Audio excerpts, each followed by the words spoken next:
The nature of anger.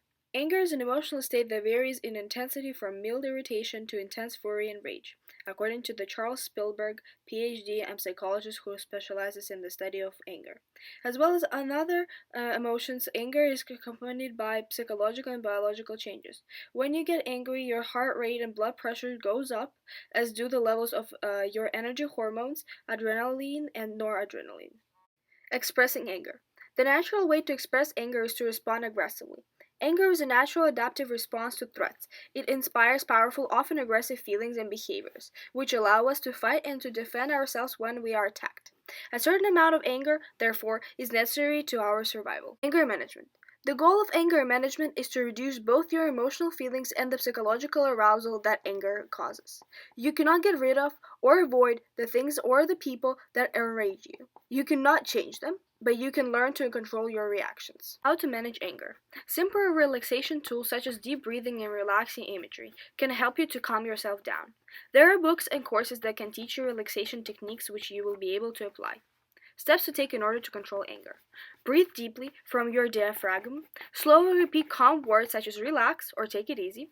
Repeat it to yourself while breathing deeply. Use imagery.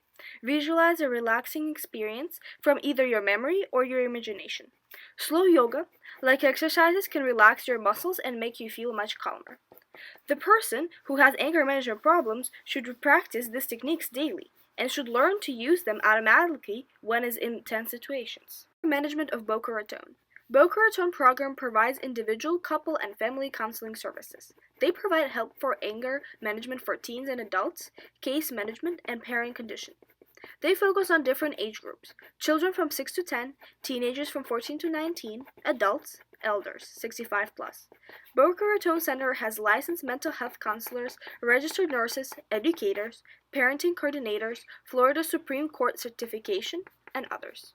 Close to 8% of adolescents display anger issues that qualify for lifetime diagnosis of intermittent explosive disorder. Anger issues are limited to teens, and it's important to understand anger symptoms, causes, and effects if you suspect you are or someone you know is suffering from an anger disorder. Feelings of anger arise due to how we interpret and react to certain situations. Everyone has their own triggers for what makes them angry, but some common ones include situations in which we feel threatened or attacked, frustrated, or powerless. Anger is a social emotion. You always have a target that your anger is directed against, even if that target is yourself. Feelings of pain combined with anger triggering thoughts motivate you to take action, face threats, and defend yourself by striking out against the target you think is causing you pain.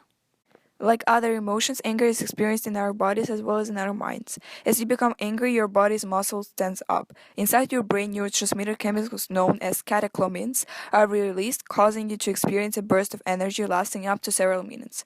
This burst of energy is behind the common angry desire to take immediate protective action. At the same time, your heart rate accelerates, your blood pressure rises, and your rate of breathing increases.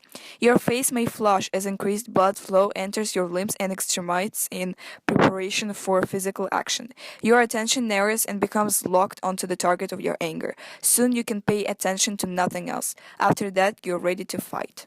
A belief in the innate aggressive tendencies of human beings, that the ability to be aggressive to others, at least under some circumstances, is part of our fundamental human makeup, is consistent with the principles of evolutionary psychology. We may aggress against others because it allows us to gain access to valuable resources such as food and desirable mates, or to protect ourselves from direct attack by others. And we may aggress when we feel that our social status is threatened. Therefore, if aggression helps in either our individual survival or in the survival of our genes, then the process of a natural selection may well cause humans, as it would any other animal, to be aggressive. Human beings need to be able to aggress, and nature has provided us with these skills, but there is also self-control with the biological aspect. Isolation of a gene called DARPP32 helps explain why some people fly into a rage at the slightest provocation, while others can remain calm. The gene affects level of dopamine, a brain chemical linked to anger and aggression.